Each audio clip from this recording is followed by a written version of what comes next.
What do we pay our new hires? And how do we know what the compensation package needs to be? Well, I can tell you it doesn't start with asking what is the industry standard. Good morning, everybody. Thomas Joyner with Business on Purpose here. Thanks so much for joining. Happy you are here and listening and excited to dive into this today. So, one of the questions we get most frequently is what should we pay our new hire? Now, the first thing I'll say is that if you haven't listened to any of our other podcasts or any of the other content that we have on our hiring process, go start there first. There's a lot of great stuff that we put out there, and it's worth it to kind of have some of the background before we dive into this compensation question. But you need to make sure that you have a job role, performance expectations, all the processes needed for their role documented, and even have communicated the mission, the vision, the values of your business, all that stuff. So now that we got that out of the way, we're ready to hire somebody. But how do we know what to pay them? Well, I've sat with multiple business owners in the past month who've asked the same thing. And they always start with this statement of, well, what are other businesses paying their project managers or admin or sales guys, whatever they're hiring for? Friends, let me stop right there and say that is a dangerous game to play. It sets you up either to under or over compensate your employee from the get-go. And so let's talk through that. If you start with the industry standard, right, where everybody wants to start, what's everybody else paying their people who are doing what I'm hiring for? So if you start with the industry standard instead of what your business is designed to pay that role, you'll always be chasing that industry instead of what your business can afford. So in two cases recently, we moved past the industry standard conversation quickly and into what this business can afford conversation. And we walked through the numbers, what the role would allow us to grow our sales to or free somebody up to sell. And it was like this light bulb went off. To maintain the profitability they wanted, it's just sitting there in black and white. One scenario, the business actually could afford to pay significantly more than the industry standard for the position that they're hiring. So they're able to go after their number one target and make an incredibly competitive offer that was easy for their number one target to accept.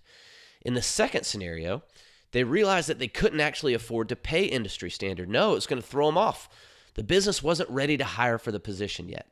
So they either had to find someone new who they could train up and pay a little bit less than was typical, or they could build up some more cash reserves. They could improve their forecast from the sales side and re-enter the hiring process in another 3 to 6 months once they were ready.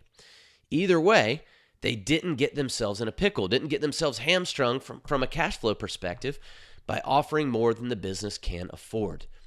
And yet, how many times does this happen? We don't really know our numbers, so we just throw a random number up and we decide that the business can do it. And then we look up 6 months from the hire date and we wonder, what happened to our cash? Well, I can tell you what happened. The business couldn't afford what you decided to pay that job role. And so out the cash flow went, and you end up frustrated and reeling and at a disadvantage. Guys, that's no way to set up your business for success. We need a job role. We need clear expectations. We need to know what will happen before we hire.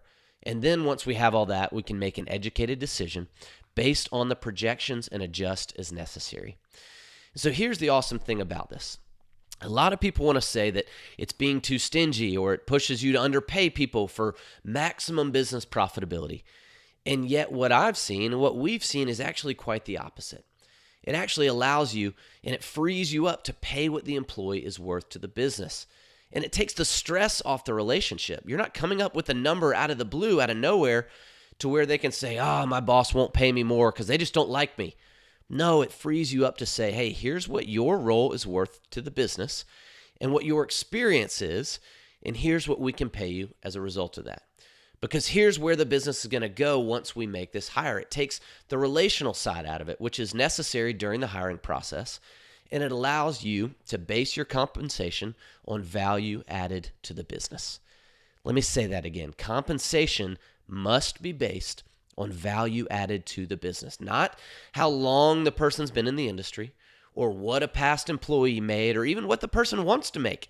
It has to be directly tied to what value they will add to the business and what they will free the business up to make or grow in the near future. And here's the thing with it too. If they want to make more, great. Let's change the job role, right? We can actually change that to where they can make what they want to make, but they have to know that it's within the context of what the value added to the business is. So the next time you hire, leave out the industry standard compensation myth, right? It's a myth. It'll lead you down a road that you don't want to follow. And if you need tools to walk through this or an extra set of eyes, please reach out. This is this part of the chaos that we wake up every morning to liberate you, the business owner, from. And we would love to work through it with you. So reach out, comment on here. We'd love to connect with you. Thanks so much for listening today. Hope you have a great week.